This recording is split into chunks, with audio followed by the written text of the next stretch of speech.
Good afternoon and welcome back to another episode of The Longing, where, you guessed it, we are once again going to be reading Moby Dick. So, let's get going.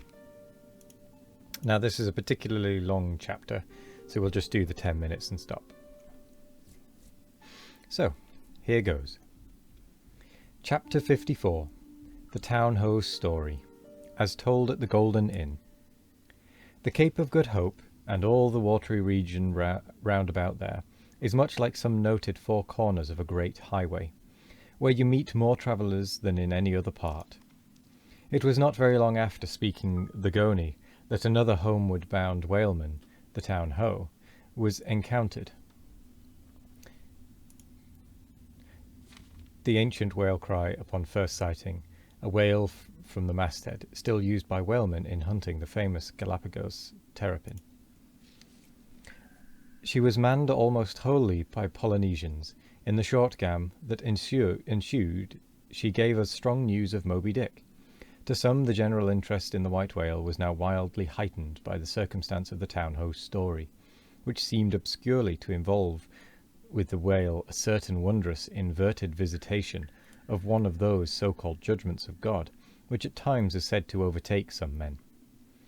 This latter circumstance, with its own particular accompaniments, forming what may be called the secret part of the tragedy about to be narrated, never reached the ears of Captain Ahab or his mates.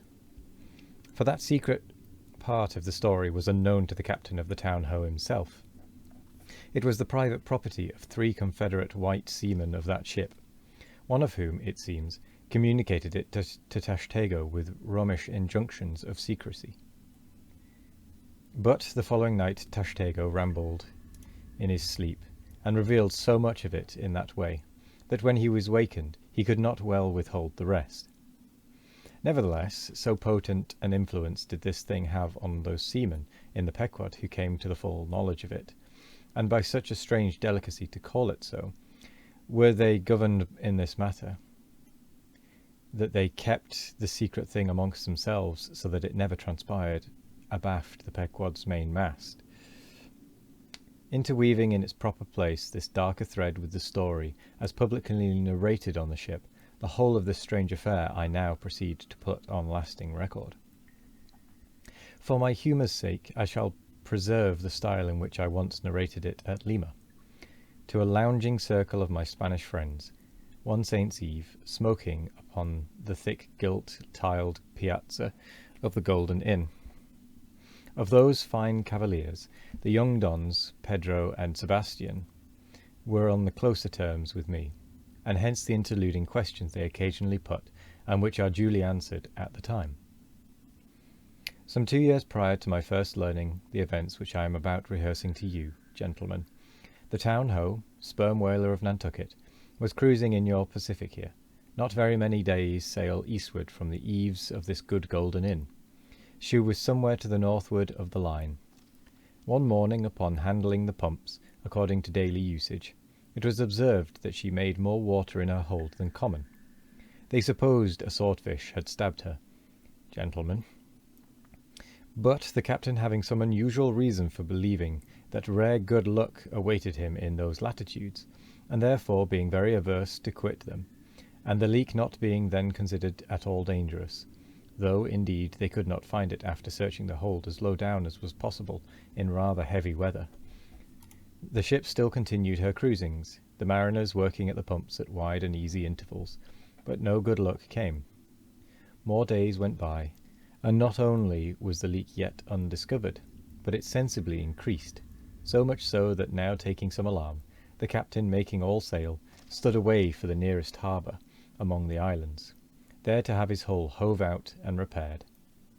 Though no small passage was before her yet, if the commonest chance favoured, he did not at all fear that his ship would founder by the way, because his pumps were of the best, and being periodically relieved at them, those 36 men of his could easily keep the ship free, never mind if the leak should double on her. In truth, well nigh the whole of this passage being attended by very prosperous breezes, the Town Ho had all but certainly arrived in perfect safety at her port without the occurrence of the least fatality, Had it not been for the brutal overbearing of Radney, the mate, a vineyarder, and the bitterly provoked vengeance of Steelkilt, a lakeman and desperado from Buffalo.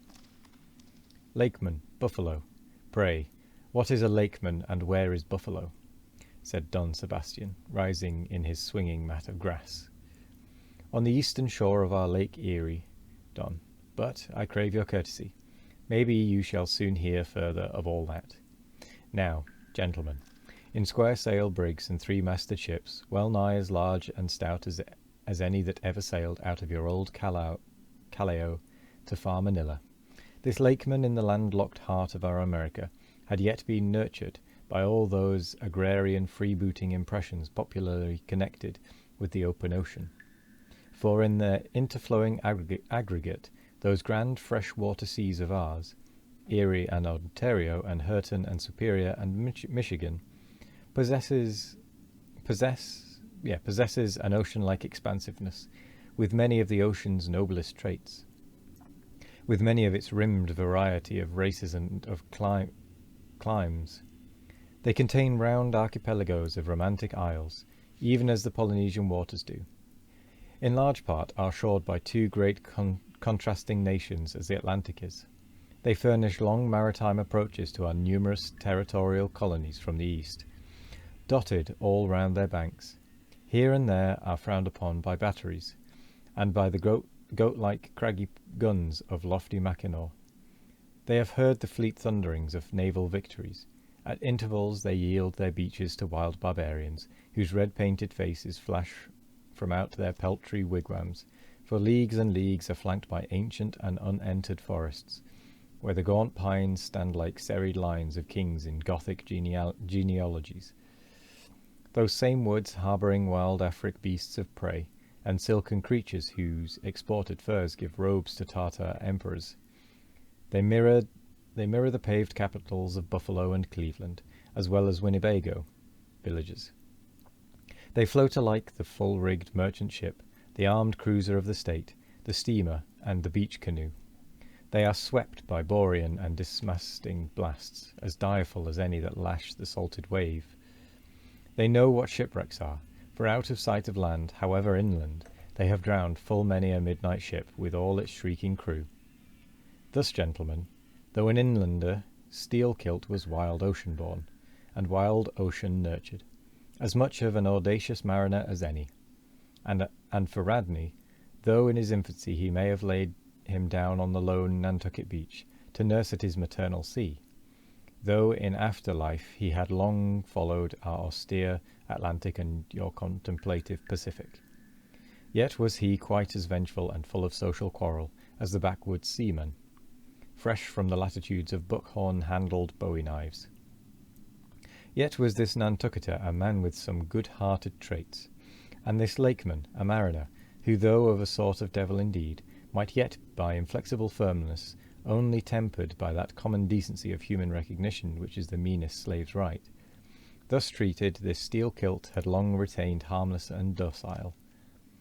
At all events he had proved so thus far, but Radney was doomed and made mad, and Steelkilt, but gentlemen, you shall hear.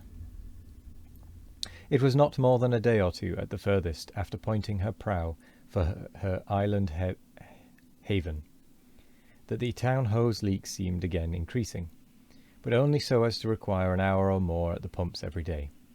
You must know that in a settled and civilized ocean like our Atlantic, for example, some skippers think little of pumping their whole way across it, though of a still sleepy night, should the officer of the deck happen to forget his duty in that respect, the probability would be that he and his shipmates would never again remember it, on account of all hands gently subsiding to the bottom. Nor in the solitary and savage seas, far from you to the westward, gentlemen, is it altogether unusual for ships to keep clanging at their pump handles in full chorus, even for a voyage of considerable length. That is, if it lie along a tolerably accessible coast, or if any other reasonable retreat is afforded them.